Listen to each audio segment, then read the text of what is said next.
அவர் அண்ணன் அங்கேயும் சொல்கிறாரு, உன் கதையை தான் நான் ஓகேன்ட்டு இல்லை, அப்புறம் எதுக்கு அந்த கதை அப்படின்னாரு. இல்லைண்ணே நல்லா இருக்கிற கதை, எங்கள் சார் சொன்னார் கூப்பிட்டு வந்து, அதுக்காக நீயே கூப்பிட்டு வருவியா, என்ன கணேஷ் நீயே, இல்லைண்ணே கேளுங்கண்ணே, சரி சரி சொல்லுங்கன்னு கதையை சொன்னார். கேப்டன் வந்து அப்போது கதை நல்ல கதை தான், ஆனால் கேட்கக்கூடிய மனசில் இல்லாமல் தான் கேட்டார். ஏன் அப்படின்றதுக்கு பின்னாடி தான் ரீசன் சொன்னார்.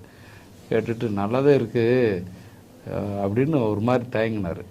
சரி நான் பேசிக்கிறேன், ஓகே கணேஷ் அப்படின்னு பேசிட்டு எங்கள் சௌத்ரி சார்கிட்ட வந்துட்டு இதா அதான்றபோது கேப்டன் தான் டிக்ளேர் பண்ணுறாரு, நடிக்கிறது நான், இதை அதான்னக்கூடாது. ஒரு பையன், அவன் இன்ஸ்டியூட் படித்த பையன், பேப்பரில் நியூஸில் எல்லாம் வெளியில் வந்துருச்சு. இப்போ வந்து எடுத்துகிட்டு இன்னொரு ஆள் நம்ம கொடுத்தா இவனுடைய லைஃப் என்ன ஆகுறது? ஒருத்தவங்க லைஃப்பை நாமளே கொடுத்து நாமளே எடுத்தது மாதிரி இல்லையா?